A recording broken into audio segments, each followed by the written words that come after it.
Aloha, and welcome to the Believer's Journey. I want to thank you again for joining us. I want to thank you for your participation, for your writing in, your asking questions. I want to thank everyone for your prayers. And as you can see, I'm in Hawaii, and I want you to know that, I'm home, and this is where my heart is. And I'm so glad to be talking to you and coming to you from there. Today, I want to talk about abiding in Jesus. I think that so often we don't really think about that. We just think that we're with Jesus, but we don't really know what it means. In John chapter 8, verse 31, Jesus said to the Jews, he said, if you abide in my word, you are my disciples indeed. Now, I want to talk about the word abide.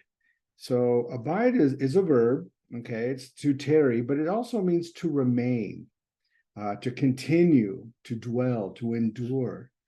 In your King James Version, it might say abideth, which the eth, when you add that to it, actually means it's an action word, okay? Or abiding, it's also an action word.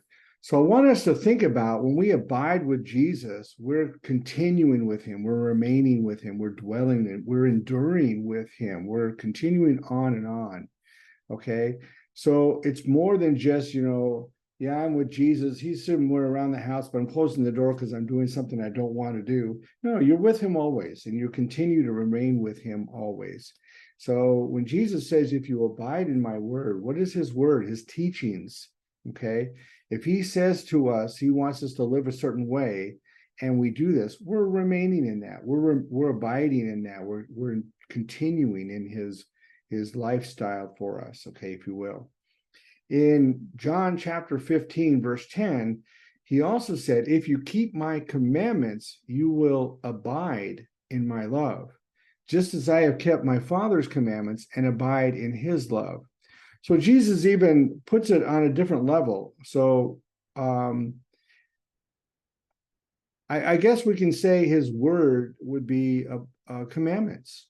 So as Jesus abides in the Father's word, in the Father's commandments, we abide in his. And he puts it in a parallel. So I guess what he's expecting from us is that we would abide in him in the same way, in the same nature as he abides in the Father. Okay? He came to do the Father's will. He comes to honor the Father. So in same likeness, Jesus expects us to abide in him, to abide in the Father. Abide in him as he abides in the Father. So I think it's really important we see this, okay? And in 2 John, okay, chapter 9, it says, anyone who runs ahead and does not continue in the teaching of Christ does not have God.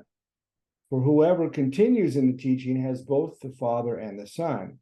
Now, John, he's real cut and dry. He doesn't give a lot of leeway for, hey, let's see how far we cross the line so we don't get caught kind of thing. He's basically, he draws the line and say you don't cross it.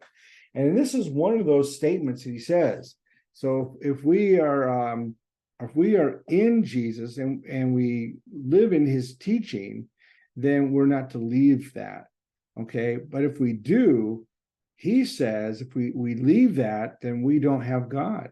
Okay. But if we do continue in that, then we have not only Jesus, but we have, the Son, but we also have the Father. And I think, these scriptures are really important that we look at as we live in a lifestyle of holiness. I've been talking more and more. I mentioned this on my program with Lisa when we were talking about re-engage. I want to talk more about living in holiness, seeking holiness, living a holy life.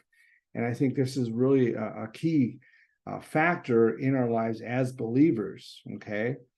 So again, we go back to John 15, verse 4. Jesus says, abide in me and I in you. And as the branch cannot bear fruit of itself unless it abides in the vine, neither can you unless you abide in me.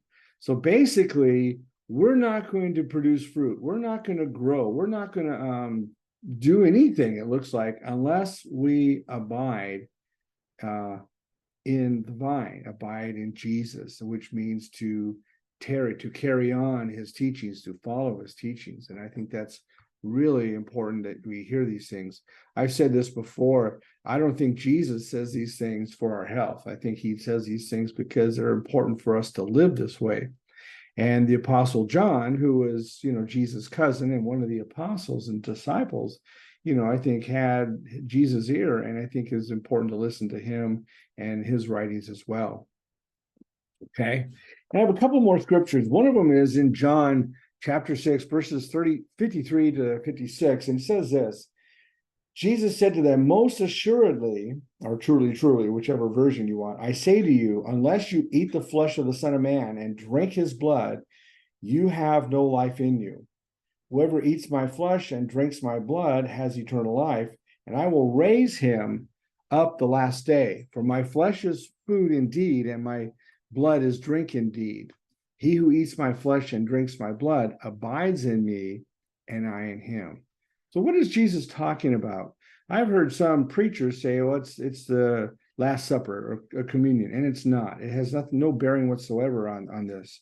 What Jesus is talking about, he's talking about lordship. He's saying, you need to be like me. You need to become like me. You need to live in as a servant of me, of mine. Become like me. And Jesus says, eat my flesh, drink my blood, you'll have everlasting life. And he's talking about becoming like him. It's as if, he were a glove and we're a hand, and we put the glove on our hand and it becomes one. It becomes, it works together. Okay. And I think that's what we need to understand when he's talking to the Pharisees at this point. Okay. Two more scriptures I have. 1 John 2, 3 through 6. It says, now by this we know that we know him if we keep his commandments. He who says, I know him, and does not keep his commandments is a liar, and the truth is not in him. But whoever keeps his word, truly the love of God is perfected in him. And by this we know that we are in him. He who says that he abides in him ought himself also to walk as Jesus walked. So here we go. I mean, 1 John 2, 3 through 6. I mean, this is really plain in black and white right here. So I think it's important that we don't say that we are a believer and then we live like a non-believer. Not only does John say, then you're fooling yourself and you're not of God, it's breaking the third commandment, that when he says, not to bear God's name in vain, because you're saying you are and then you're not, you're being a hypocrite. The very thing that Jesus got upset with the Pharisees with, and the Levites and so forth. I'm not Levites, I'm sorry, the scribes. Okay, last scripture I have is in Galatians. It's in chapter 2, verse 20. And Paul says this: I have been crucified with Christ. It is no longer I who live, but Christ lives in me. And the life which I now live in the flesh, I live by faith in the Son of God, who loved me and gave himself for me. So here we are. Where do we go from here in our life? If you're a new believer, or you're a struggling believer, or you're seeking to know what you need to do, where you need to go, how you need to live, this is it. We need to understand that we need to become like Jesus, abide in his and remain in his and endure in his teachings. Okay. When we do this, we can be like Paul, who says, I've been crucified by Christ. And it says, it's not longer that I live, but Christ in me. And that's where we want to be. We want to be able to have a testimony where we can say that Jesus lives in me, because you can see this in my testimony, in my life. Okay. Seeking holiness. God, created us in a holy state, and it's been corrupted. And here, through all the centuries and millennia, God has said that he wants us to be holy. And I think that this is important. And as we follow the teachings of Jesus and realize that we can bring all this on in our lives, that we can live, in a spiritual realm, and Jesus becomes part of our life so that we can become part of his life. And I think this is so important, because Jesus gave his life for you. He rose from the dead for you. He ascended for you, and he's preparing a place for you.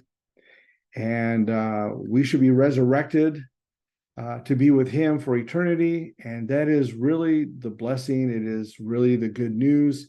And I think that once we understand these things, then we can go ahead and live like this. We don't want to be like the Corinthians when Paul said, why are you just still drinking milk? You should be eating meat by this time. You should have more of a testimony of your life that God is living in you, working in you, and you're growing in your faith. You're growing in your lifestyle. You're growing in what is becoming more like Jesus. You are basically walking around this world, and the world around you sees you. And if you proclaim to be a believer in Jesus, then people are watching you. And I think this is really important that we see that. Well, I hope you liked my background. I hope you like the water, the palm trees. I love the palm trees. It's just one of the best places in the world. And everyone, you all have a wonderful day. I will be here for a total of 3.5, 4 weeks. And then I will be back in my office and from the studio. And anyway, you have a wonderful day. You have a wonderful week, and aloha.